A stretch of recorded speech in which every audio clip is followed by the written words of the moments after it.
Assalamualaikum warahmatullahi wabarakatuh. Perkenalkan, saya Yudi Johari, salah seorang mahasiswa dari jurusan Teknologi Informasi, Fakultas Sains dan Teknologi Universitas Islam Negeri Artaneri Banda Aceh. Ini saya akan menjelaskan sedikit materi tentang Hadoop dan CUDA. Yang mana materi ini saya sampaikan untuk memenuhi mata kuliah komputasi berkelanjutan. Untuk materi yang pertama itu adalah tentang Hadoop. Dalam Hadoop ini, dalam kesempatan kali ini saya akan menjelaskan tentang 6 materi. Yang pertama itu ada definisi, selanjutnya ada komponen, sejarah, jenis instalasi, manfaat, dan yang terakhir adalah software dari Hadoop itu sendiri. Yang pertama adalah definisi dari Hadoop, yang mana di sini saya akan menjelaskan tentang pengertian dan gambaran umum dari Hadoop. Hadoop adalah sebuah platform open source untuk pengolahan dan penyimpanan data yang besar di dalam cluster server. Hadoop dikembangkan oleh Apache Software Foundation dan dirancang untuk mengatasi masalah pengolahan data yang sangat besar yang tidak dapat diolah oleh sistem pengolahan data konvensional. Hadoop terdiri dari 2 komponen utama, yaitu Hadoop Distributed File System atau sering disebut HDFS dan Hadoop MapReduce. HDFS adalah sebuah sistem file terdistribusi yang dirancang untuk menyimpan dan mengelola file-file besar di dalam cluster server. Sedangkan Hadoop MapReduce adalah sebuah model pemrograman dan eksekusi yang digunakan untuk memproses data besar secara terdistribusi di dalam cluster server. Hadoop dapat digunakan untuk berbagai tujuan seperti analisis data besar, machine learning, pemrosesan batch, pengolahan data streaming, dan masih banyak lagi. Dengan menggunakan Hadoop, kita dapat mengolah data secara terdistribusi di dalam cluster server sehingga memungkinkan kita untuk mengatasi masalah pengolahan data yang sangat besar dengan cara lebih efisien dan scalable. Untuk mengelola cluster Hadoop, ada beberapa tools yang dapat digunakan seperti Apache Ambari, Cloudera Manager, dan Hortonworks Data Platform. Dengan menggunakan tools ini, kita dapat mengelola cluster Hadoop dengan mudah dan efisien. Hadoop sendiri menawarkan solusi terhadap permasalahan pengolahan big data secara tradisional. Dulu, pengolahan big data sering bermasalah ketika data yang dimiliki bersifat heterogen seperti struktur data, semi-struktur data, dan unstructured data. Karena dirasa semakin penting bagi perusahaan, terjadi kebutuhan pengolahan big data yang lebih efektif dan efisien. Maka framework ini hadir dan memungkinkan pengolahan data lebih banyak, menyimpan data heterogen, dan meningkatkan kecepatan prosesnya. Menurut AWS atau Amazon Web Services, Hadoop adalah framework open source yang efektif dan menyimpan dataset dalam jumlah yang besar. Tidak hanya menyimpan, framework ini juga tentunya bisa memproses data mulai dari ukuran gigabyte hingga petabyte secara efisien. Meskipun data diolah jumlahnya besar, prosesnya lebih cepat karena menggunakan komputer yang lebih banyak. Data diolah secara terdistribusi dalam waktu yang bersamaan sehingga kecepatan prosesnya lebih singkat. Secara singkatnya, gambaran umum dari Hadoop adalah sebuah software yang memungkinkan Anda melakukan pengolahan data dengan ukuran sangat besar dengan menggunakan beberapa komputer sekaligus. Hadoop bisa menghandle ribuan komputer sekaligus hingga dapat saling terhubung dan tersinkronisasi. Hadoop mengkoneksikan semua perangkat hingga ke layar aplikasi sehingga kita bisa membagi proses ke beberapa komputer sekaligus. Bukan hanya penyimpanannya saja. Misalnya saja, kamu sedang melakukan training machine learning, maka proses training tersebut dibagi-bagi ke beberapa komputer sama rata sehingga bisa berjalan lebih cepat. Materi selanjutnya adalah komponen, di mana di sini saya akan menjelaskan komponen-komponen yang ada di dalam Hadoop. Ada 3 komponen yang ada di dalam Hadoop. Yang pertama itu ada Hadoop Distributed File System atau HDFS yang memungkinkan kita untuk menyimpan data dengan cepat di tempat yang sudah ditentukan agar mudah untuk diakses. Seperti yang kita ketahui, Hadoop sendiri bisa terdiri dari ribuan komputer sekaligus. Oleh karena itu, penting untuk mendistribusikan file dengan baik agar cepat untuk diakses. Hal ini memungkinkan Hadoop digunakan dalam data warehouse. HDFS merupakan pilar utama yang bekerja untuk memelihara sistem file secara terdistribusi dan mampu menyimpan dan mereplikasikan data melalui beberapa server. HDFS memiliki layanan berupa name node dan data node. Data node merupakan server komoditas di mana data benar-benar disimpan, sedangkan name node sendiri menampung metadata dengan informasi pada data disimpan di node yang berbeda. Yang kedua ada MapReduce. MapReduce adalah model pemrograman yang pertama kali digunakan oleh Google untuk mengindeksikan operasi pencarian. MapReduce merupakan logika atau algoritma yang digunakan untuk membagikan atau memecah big data menjadi bentuk yang lebih kecil. MapReduce bekerja berdasarkan dua fungsi dasar, yaitu map dan reduce. Map sendiri bekerja untuk menyaring dan menyortir kumpulan data yang sangat banyak secara paralel untuk menghasilkan tuple atau kunci, nilai, dan kelompok. Sedangkan reduce sendiri berfungsi untuk mengagregat data dari bentuk tuple untuk menghasilkan keluaran yang diinginkan. Hadoop dapat menyalakan MapReduce pada program yang ditulis dalam bahasa Java, Ruby, Python, C, dan bahasa C++. Dan yang terakhir, komponen dari Hadoop adalah Yarn atau Yet Another Resource Negotiator. Modul yang terakhir adalah Yarn yang merupakan singkatan dari Yet Another Resource Negotiator. Sebelumnya, modul ini dinamakan MapReduce 2 karena fungsinya yang hampir mirip. Modul ini digunakan sebagai manajer segala sumber daya pada saat menyimpan dan menjalankan program. Yarn sendiri berada di antara HDFS dan Processing Engine. Dan tugasnya adalah mengalokasikan segala resource yang dibutuhkan untuk menjalankan segala proses. Yarn bertugas untuk mengatur dan menjadwalkan sumber-sumber penyetor data dan memungkinkan proses apa yang tepat untuk diberikan pada data-data yang terdapat pada node. Selanjutnya adalah sejarah perkembangan Hadoop. Pada 2003, Doug Katic meluncurkan proyek NAT untuk menangani miliaran pencarian dan mengindeks jutaan halaman web. Kemudian pada Oktober 2003, Google merilis makalah dengan GFS atau Google File System. Selanjutnya pada Desember 2004, Google merilis makalah dengan MapReduce. Pada tahun 2005, NAT menggunakan GFS dan MapReduce untuk melakukan operasi. Pada tahun 2006, Yahoo menciptakan Hadoop berdasarkan GFS dan MapReduce dengan Doug Katic dan tim. Kemudian pada Januari 2008, Yahoo merilis Hadoop sebagai proses open source Apache Software Foundation. Pada Juli 2008, Apache berhasil menguji 4.000 node cluster dengan Hadoop dan sukses.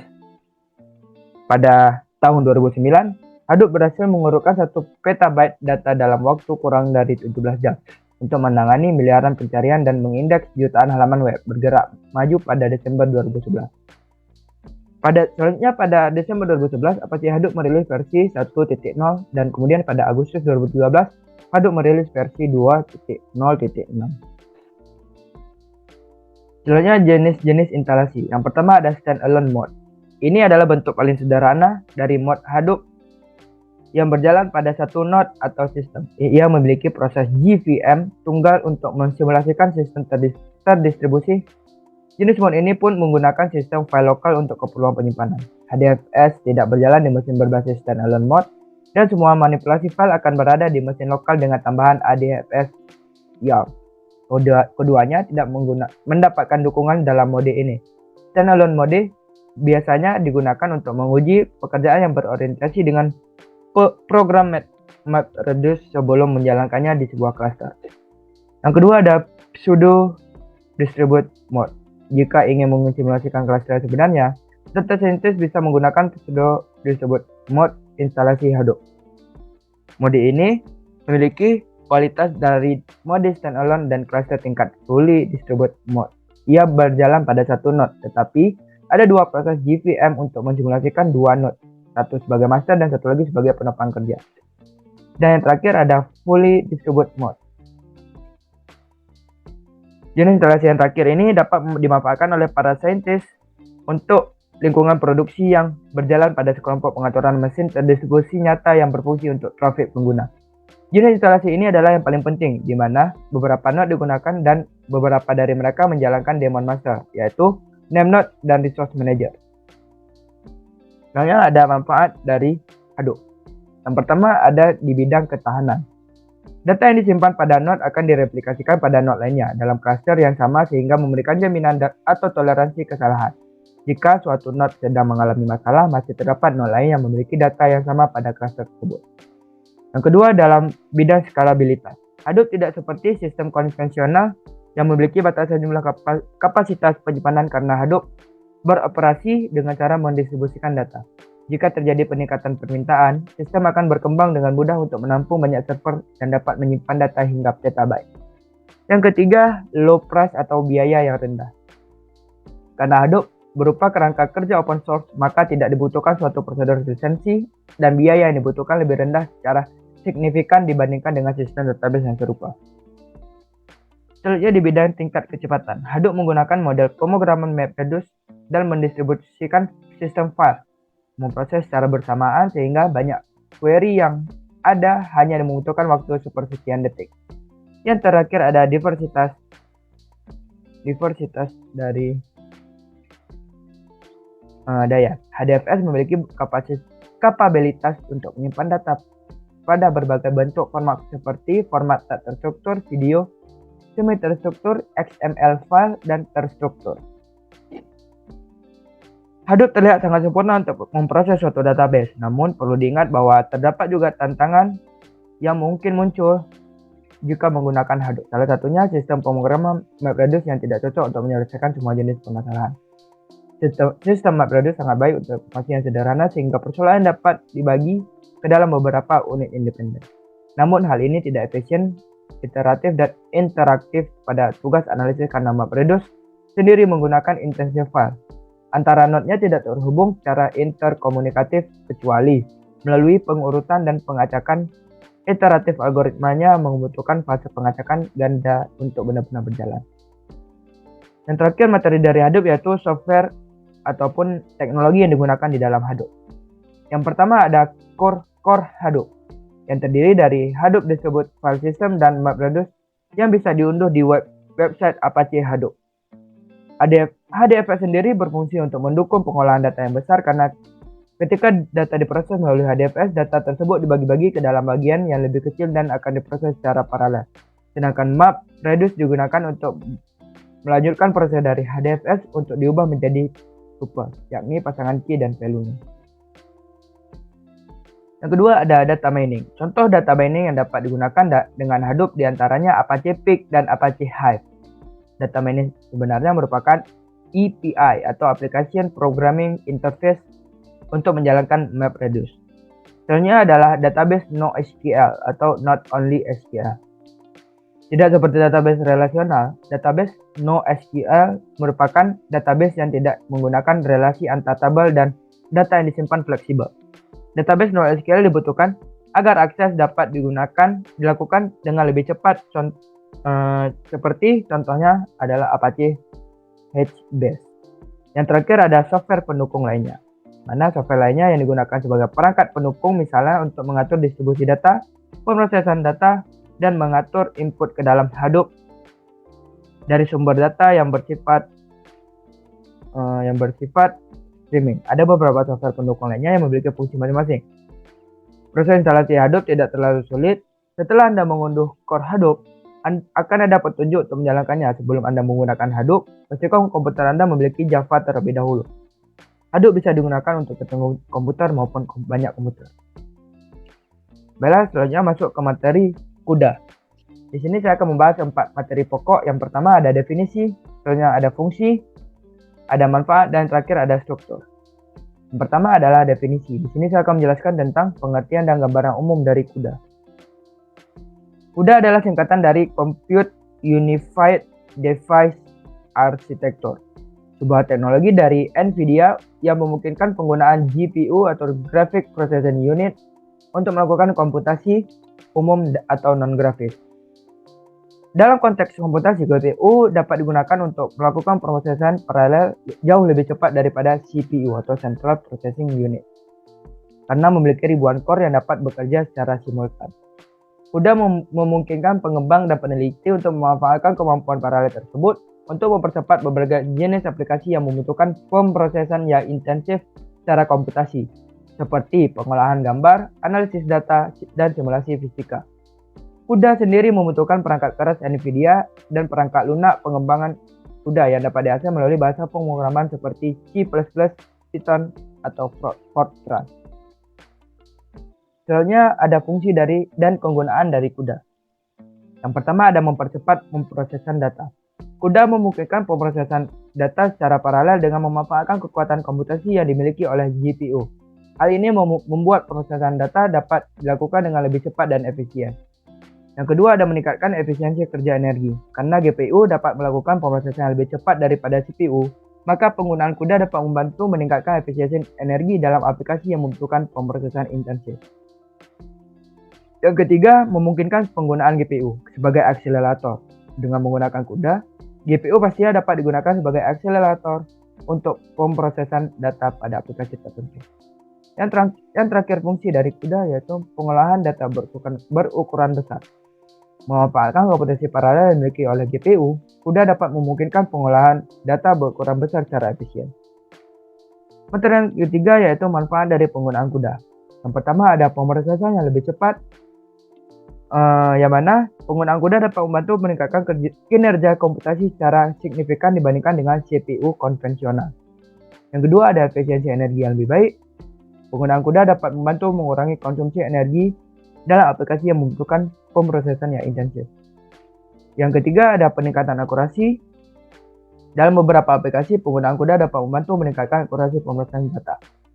Yang keempat ada fleksibilitas dalam pengembangan aplikasi, yang mana penggunaan kuda memungkinkan pengembang untuk membuat aplikasi yang lebih fleksibel. Yang kelima ada penghemat daya. Hal ini terutama terlihat dalam aplikasi yang memerlukan pemrosesan data yang sangat besar atau membutuhkan pemrosesan secara paralel. Dan terakhir ada kompatibilitas lintas platform. Hal ini memungkinkan kuda lebih fleksibel dalam penggunaannya dan memungkinkan pengguna untuk mengembangkan aplikasi dapat dijalankan pada berbagai platform. Materi yang terakhir yaitu arsitektur yang digunakan di dalam kuda. Arsitektur kuda merupakan arsitektur komputasi paralel yang dikembangkan oleh NVIDIA. Arsitektur kuda sendiri memungkinkan pengguna GPU untuk melakukan pemrosesan paralel dan aplikasi yang membutuhkan komputasi intensif. Berikut beberapa komponen utama dari arsitektur kuda. Yang pertama ada Streaming Multiprocessor atau SM, yang kedua ada CUDA Core, yang ketiga ada Global Memory, yang keempat ada Shared Memory, yang kelima ada Register, yang keenam ada Thread Block, dan yang terakhir ada Grid. Mungkin cukup sekian penjelasan dari Hadoop dan kuda dari saya. Semoga apa yang saya sampaikan dapat diterima dan jelas bagi penonton sekalian. Yang salah datanya dari saya dan yang betul sendiri datanya dari Allah Subhanahu wa taala. Lebih dan kurang saya mohon maaf. Lillahi fisabilil haq, wastabiqul khairat. Assalamualaikum warahmatullahi wabarakatuh.